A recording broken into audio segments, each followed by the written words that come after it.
This is Mary B. Roberts interviewing Mrs. Bertha Frazier, Frazier, at Blackwell, Oklahoma, September 13th, 1972. Mrs. Frazier, we would like to have your full name and the name of your parents. We're having to repeat this. Your what? We're having to repeat some of this. Oh. The name of my what? Your parents. Oh, Lemuel Cross and Martha Selena Cross. And your full maiden name was? Bertha Elizabeth. Now,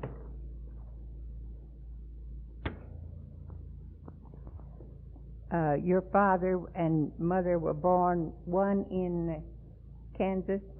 Mm-hmm. My mother was born in Kansas. My father in Missouri.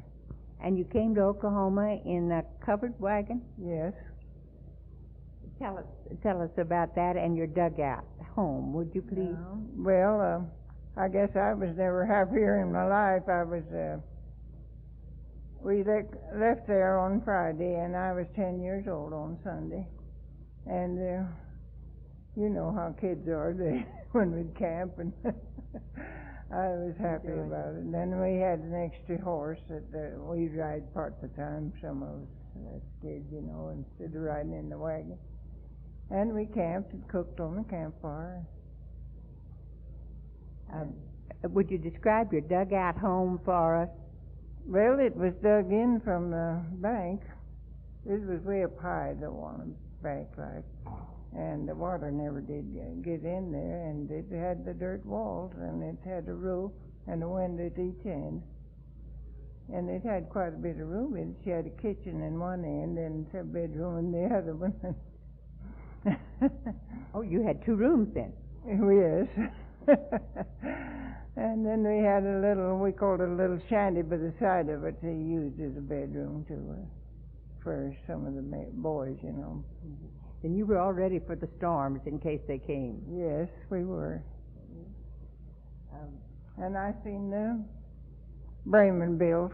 I went to school before Bremen was ever built, and seen that railroad come by that went to Blackwell from Bremen down. You started school there? Yes.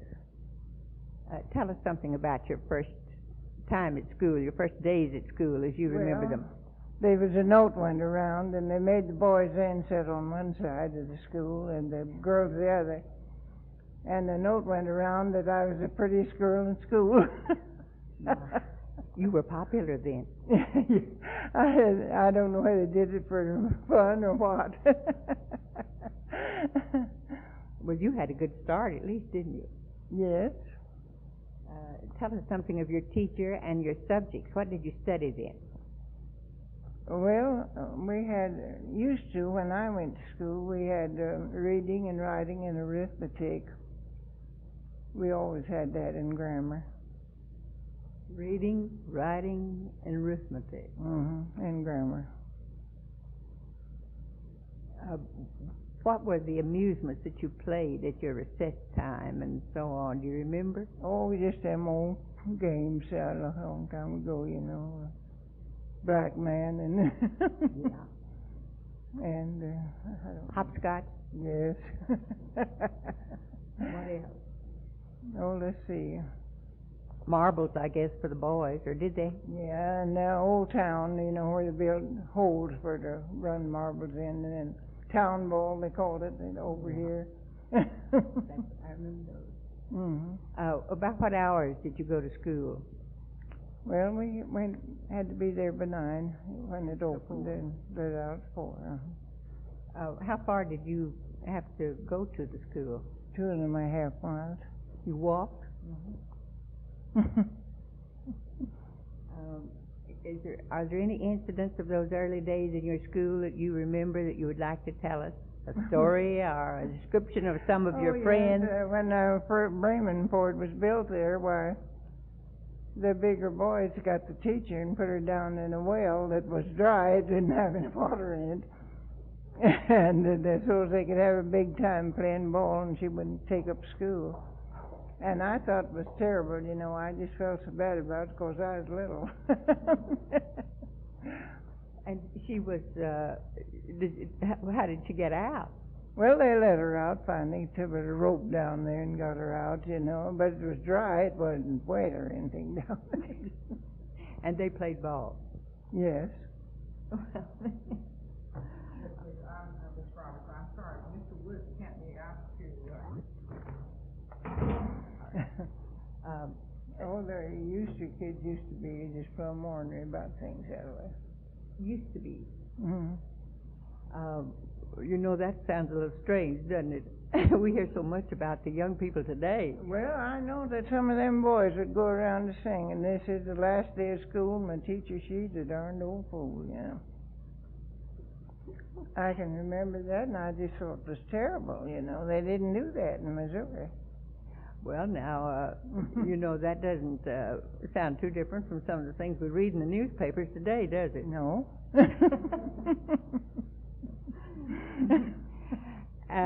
Tell us something about your coming to Oklahoma. Was your father in the run, or? No. My husband, no. Your husband was? My husband got a place, I have his papers on that and everything. He had a contest at there was 4 or 5 on it before he got, I mean, it's... The Sooners? Yes. Well, how did he handle that? Well, he bought them out, I think. He had a little money, and of course, they didn't anybody have much money then, or that made that run. And his parents, they lived in a tent, and they all kind of put in together and helped each other along. And when they did get a house, why, his mother made them pants out of that tent. And she must have been a handy person with a needle. Yeah, she was a lovely person. I just loved her. His mother and father both very real. What was his full name, Miss Frazier? My husband's? James Milburn Frazier. James Milburn Frazier. And my oldest son's Milburn. And he's named for his father. How many children do you have, Miss Frazier? I had 8 children. One of them passed away. The youngest daughter passed away quite a while ago. Would you name them for us? Sometimes genealogical people are interested in this. Well, the oldest one is Milburn Ray. No, Ethel. This one here. The oldest one. Ethel, and then Milburn Ray, and Grace. She's married, and Leona. You just want their first name. Yes. Grace and Leona. And Virgil. You know him probably. He works in the church here quite a lot. Virgil Frazier. Bertha. Bertha was in. Bertha, she's her husband. And Jack Frazier, he teaches at Topeka, Kansas. And James Frazier lives here in Blackwell. But I think he's going to move, isn't he? Well, you're fortunate to have some here with you. And my That's youngest wonderful. daughter passed away quite a while ago, and she left 3 children. She married Ellis Wood, and he used to work at the meat business in Blackwell. I mean, it's where the ice plant, you know. Yes. And your husband's business was Farmer. a farmer. Mm-hmm. Can you tell us something about a day on the farm when you first moved onto the farm?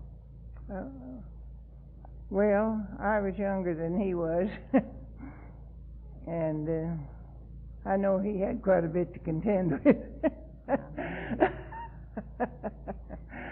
But we made it.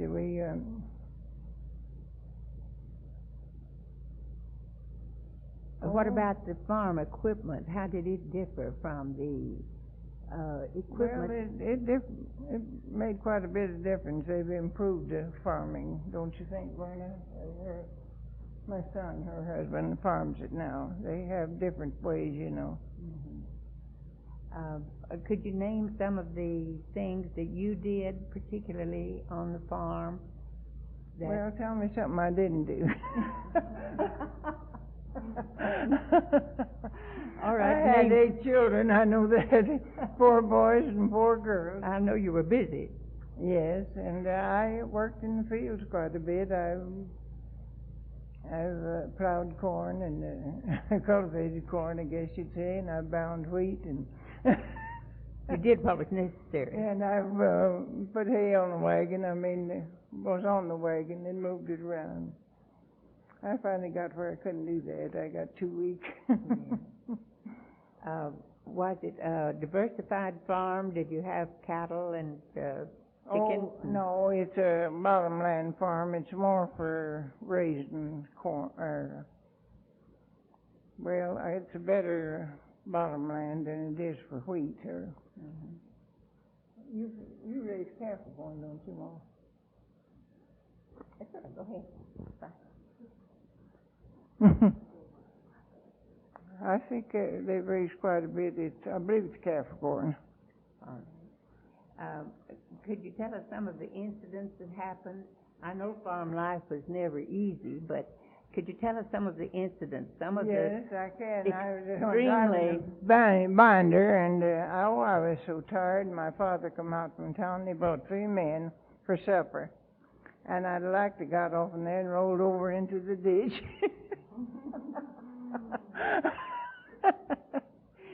When you saw them coming for supper. Yeah, they stayed. Did you kill a chicken? I don't know what I've done now, but we always usually had meat, where we butchered. Well, I believe that they came nearer being ready for things like that than we are today, even with our freezers and everything. It seems to me that I never caught a farm woman that wasn't ready for a meal. Yeah, but I was so tired, I hated to have extra visitors. Yes. Are there any other incidents that you remember, any traumatic or dangerous things that happened? Oh, yes. And a team run away with Virgil, that's her husband now. And I'm afraid maybe he had fell off in front and that had run over him. Oh, I was so scared, but he fell off behind. Yeah. Was that a farm implement? Yes. I think it was one of them cutters or... Well, did you have any recollection of weather changes and things like that? Oh, yes. Mm-hmm. Were there any storms earlier I than... always put the children in the cellar, and we went to picking up little chickens, and they said, Mother, you want to save us, but they'll let you get blown away. Because you had to get the chicken. Yes. Can you tell us something of some of the experiences that you had as, say during drought times, and I know we've had them. How did you make it through all those, and those Dust Bowl days? Well, I always put up a lot of fruit and vegetables and things like that. We had potatoes too, we'd bury or put them in the cellar, and we'd get apples, and we always managed. And canned quite a bit. And melons? Yes, we had melons. Was that a regular crop that you raised that you could sell, or did you? Yeah, we sold a lot of melons. That tied But, it over, got didn't where it? they'd come out from town, though, a lot of them, and just run the patch. And especially my son, her husband, farms that now, and he don't dare to put out a patch. They just run it for him. And there's a lot of hard work to that. Could you tell us something of your personal experiences rearing a family like that, rearing that many children? Well, I sometimes wish that I could go back and live it over in the evenings when we just had kerosene lamps and we all gathered around and they wanted Mother to read to them. I sometimes wish I could be there again, but I know it was a hard life. Kerosene lamps and all. Yes. How did you clean those lamps daily, or how did you keep the chimneys Well, and if everything. it's folks, you know, we'd have to clean them, yes. Um, See, I raised my sister, too. You may know her, Nellie. she lived with you? Yes, mother was dead quite a while ago, and when I got married, she went to live with me, and she was just a little thing. Well, when you built your home, where was your home? Where was your house built? When you came out of the dugout? Well, it was my husband, before we were married, built a new house there. Oh. So and then we built onto it after our family increased. Yes. Mm-hmm. And we had 8 rooms, but we had 4 rooms to start with. He had the home already for you then? Yes, he sure did. Well, that's good. To what extent was your education?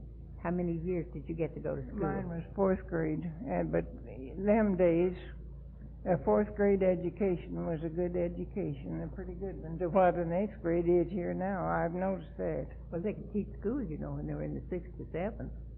So that was that was very good. But they had all the studies. That's what I'm trying to tell you. You know, the language and the arithmetic, you know, and all of that. They had that. You had the rudiments, all that was necessary for that time. But mother passed away, and I couldn't. Had to help take care of the family. Tell us something about. Was your mother ill a long time? She died with childbirth. Oh. She's with her. What about the doctors of that day? Were they? Well, I'll tell you, she should have had a doctor because she flowed, you know, to death. But I don't know. They didn't get one until it was too late. And I had the same kind of trouble. If I hadn't had a doctor, I seen that I had a doctor all the time. Would they? Were the doctors about how far from you? Well, it was quite a ways, 7 or 8 miles out. Then getting to them and getting them was yes. the problem. You see, there's no phones either then. Where did the doctor live? In Blackwell. In Blackwell, and you were 7 or 8 miles out. Do you remember any of the doctors or the medicines that were used then, or anything? Let's see, I can't think of that doctor's name. I think of it a lot of times. There's old Dr. Wood. And he had a big family, lived here in town. I don't know whether you ever knew Mrs. Wood or not. She was a grand person, too.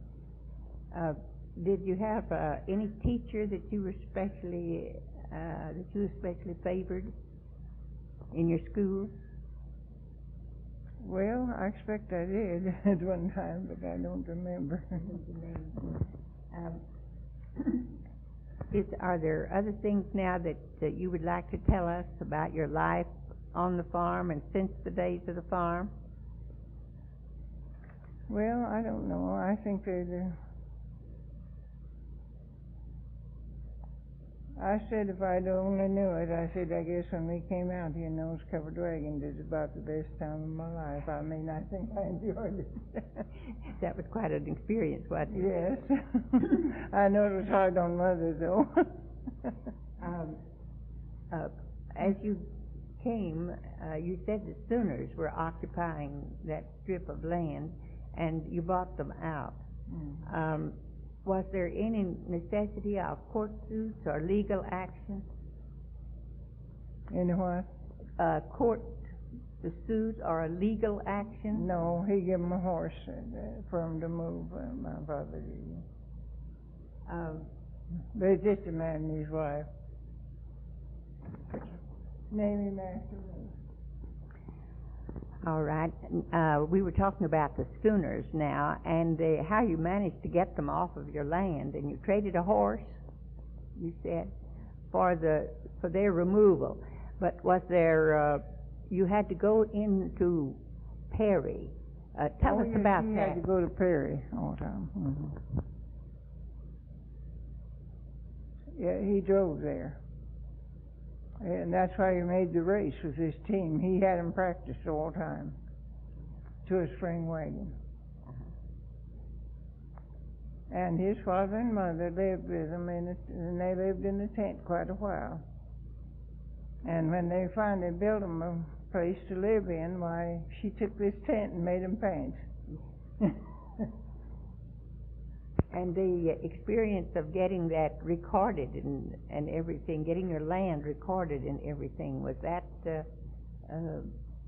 quite an experience for them? Oh, yes. I mean, to get, he got them off, bought them off, and to get it all fixed up. Yes, it cost. I don't remember just how much, but they didn't have a lot anyway. And his father and mother was a wonderful people. They were. Would you like to add something to this now? They farmed the place now. She married my son. Yes. They was all born on that farm. My children were. I had 8.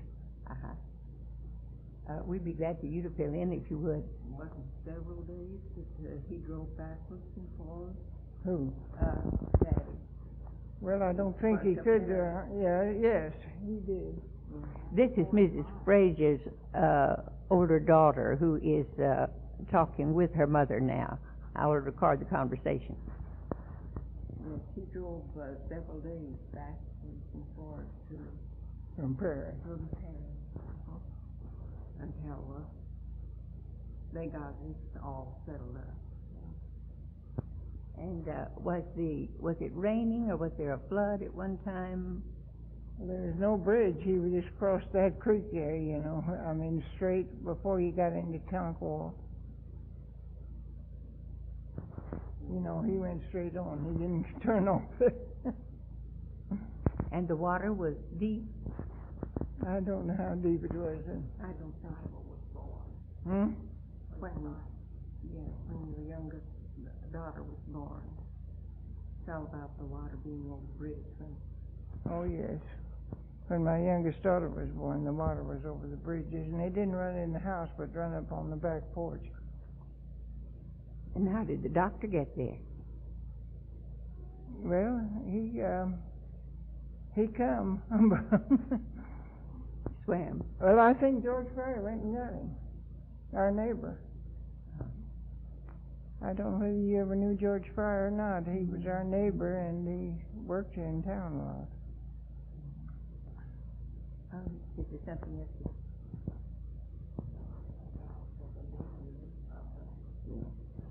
You named one of your children after Dr. Wood. Yeah, that's Virgil. You must have thought a great deal of your doctor. Oh, he was a wonderful old man. He said, if you can't find a better name, call him after me. Name him Virgil. Mm-hmm. And he gave my husband $1, silver dollar, for him. Because of his namesake. Yes. Are there stories that you would like to recount? We'd like to have some more of your personal experiences. Well, I had a lot of them, I guess. I'm sure you did. That's what we want. No, I don't know. Ethel, can you think of any? This is my oldest daughter here. Yes. Huh? Oh, she went over to one of the neighbors one time, and I missed her, and this girl here, when she's just little, and so I went down to the bridge, and it looked like, she throwed something in the creek there, because you could see where it was muddy water, and I thought maybe she fell in. Well, her father and some of the men was working and cutting timber over there on the other end, and I was just scared to death. And her daddy, he used his head better than I did, and he tracked her down to one of the neighbors, his brother's house. Just to plain little runaway. Yeah. Yeah, I think he got a little stretch and found her tail all the way back. Was it? He didn't hurt her. He just found her. She remembers it very well. Well, tell us something about the Blackwell storm. We only know what we read in the papers. What were you doing? Where were you? And so on, of the storm of 1955. Well, I put the kids in the cellar and I went. When you went with me down to get Darla, don't you remember? Get what? Get Darla in 55. Oh, yes, that's right. I lived in town then. Why, it broke my window glasses out, my window panes out on the south. All of them was broke. But the boys came and put them in, right away, so they wouldn't be pilfering around inside. And there was grass all over when I got. About what time of day did the storm hit? I was gone. What time did it? Late at night. I would have been there, but this girl went to get her daughter. She was in college, and I went with her. So you really weren't here then? I wasn't there, no. I'd had my daughter went with her, though I'd had her two little kids there with me. Can you and your daughter describe that storm for us? Tell us something about the buildings that were taken and the devastation that followed it. That sure blowed the trees down around there. I had a nice big tree right out in front, and I've never had one since. Well, it took her garage. You never did find the garage, did it? No. Never did find it. No. And it broke the front window and cracked some of the walls and things. Didn't it take some of the buildings and then would skip and then all of a sudden? Yes. Tell us something of the ones that it took and the ones that were miraculously Well, across the street, where Mamie Moss lives? Why, it took her. It took the whole top off her, and she just sitting there, I think, and took the whole roof off. She was a lady that lived by herself there. Mm-hmm. You remember any of the business? It seemed like it took every other house or something. What about the business part of town?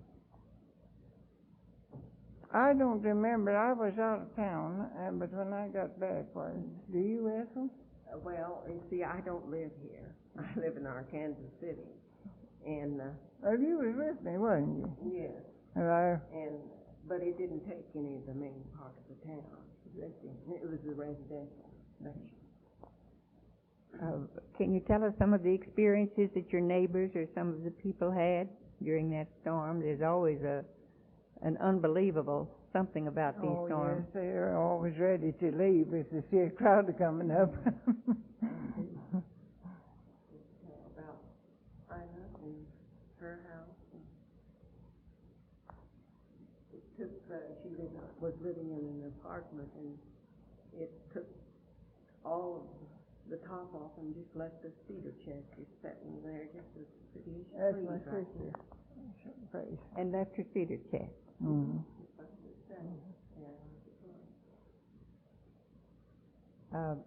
Are there any other incidents that you can think of that you would like to relate or enlarge on some of these that you have mentioned? Do you girls remember anything?